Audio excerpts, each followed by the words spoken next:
শুভ সকাল সবাইকে। কেমন আছো সবাই? আশা করছি সবাই ভালো আছো, আর আমরাও ভালো আছি।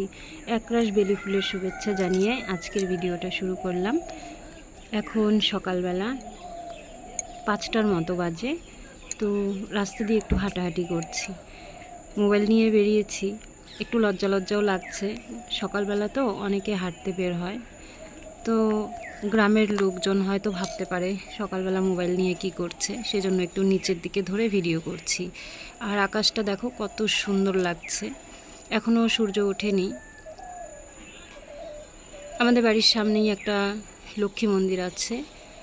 তো এই যে ঠাকুর ঠিক মতো দেখা যাচ্ছে না, একটু একটু দেখা যাচ্ছে গ্রিলের জন্য।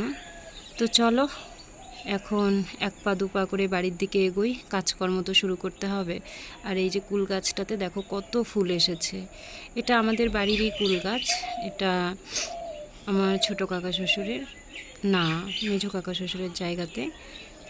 তো গাছটাতে অনেক ফুল এসছে। তো চলে এলাম এক পা দু পা করতে করতে বাড়ির ভেতর। কিছুদিন আগে সমুদ্রের পাপা যখন মামার বাড়ি থেকে এসেছিল, তো মামি অনেকগুলো ফুলের গাছ দিয়ে দিয়েছিল। তো এই যে দেখো গাছগুলো কিন্তু একটু একটু করে তাজা হচ্ছে, মানে মাটিকে আঁকড়ে ধরছে। একটা মাটি থেকে আরেকটা মাটিকে আঁকড়ে ধরা যাকে বলে। তো মনে হচ্ছে গাছগুলো হবে। এবার আমি চলে এসেছি রান্নাঘর লেপার জন্য। উনুনগুলো কেমন হয়ে গেছে, দুবার তিনবার করে রান্না হয়। তো আমরা তো অনেকজন সদস্য বাড়িতে, আমার ছেলেকে নিয়ে 7জন, না 6জন। দিদা তো কয়েকদিন পরে চলে যাবে। দিদা তো আমাদের বাড়ির সদস্য না, আমাদের বাড়ির অতিথি। তো এই যে আমার অতিথি চলে এসেছে, রোজকার অতিথি। তো খেতে দিয়ে দিলাম সকালবেলা। এবার আমি ঘরটা লেপা হয়ে গেছে, অন্যান্য কাজ শুরু করব।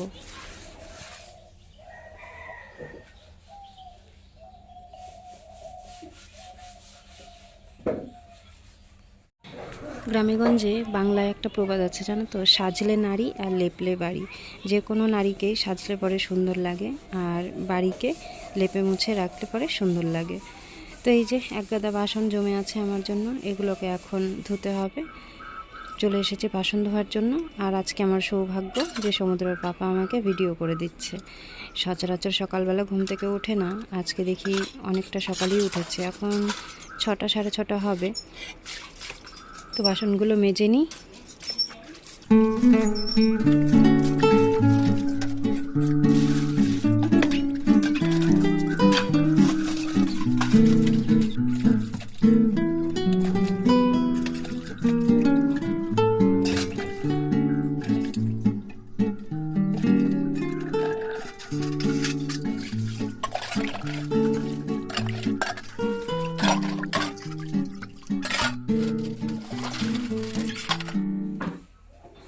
হাত মুখ ধুয়ে ফ্রেশ হয়ে এবার চলে এলাম চা করতে।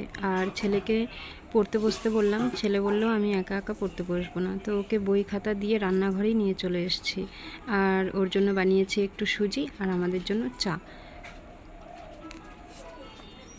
রাতেবেলা একদমই পড়তে বসতে চায় না, সেজন্য বাধ্য হয়ে আমাকে সকালবেলা এরকম রান্নাও করতে হয়, ওকে পড়াতেও হয়। তো উনুনে ভাত বসিয়ে দিলাম, চা খাচ্ছি। আর এইদিকে দেখো গতকালকেও পুঁই শাক এনেছিল, আর আজকেও নিয়ে এসছে। পুঁই শাকগুলো কিন্তু অনেক সুন্দর দেখতে, কিন্তু খেতে অতটা টেস্টি না। দিদা বলল রান্নাঘরে ভীষণ গরম, সেজন্য চা নিয়ে এই ঘরে চলে এসেছি। তো এখানে বসে ফ্যানের নিচে বসে বসে চা খাবো, তারপর রান্না শুরু করতে হবে। ওইদিকে তো ভাত হচ্ছে, ভাতটা হতে থাকুক, ততক্ষণ আমরা চা খেয়ে নিই। আর ওই যে দেখো ছেলে চলে এসছে।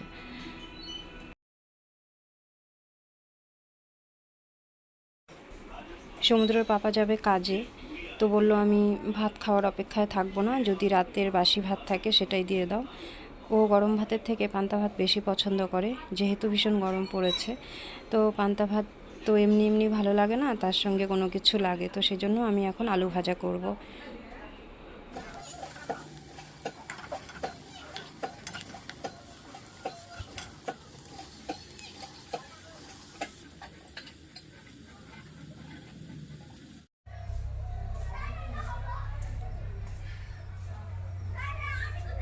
কালকে একটা নিয়েছিলাম, কালকে না পরশু দিন, যে ঝাঁজ, বাপরে।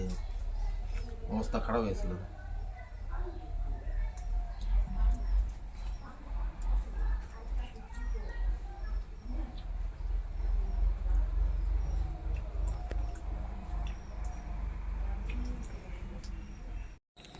তো সমুদ্রের পাপা খাওয়া দাওয়া করে কাজে চলে গেল। এবার আমি রান্না করব। আর সমুদ্র ঠাম্মি কাঁথা নিয়ে যাচ্ছে নদীর পাড়ে।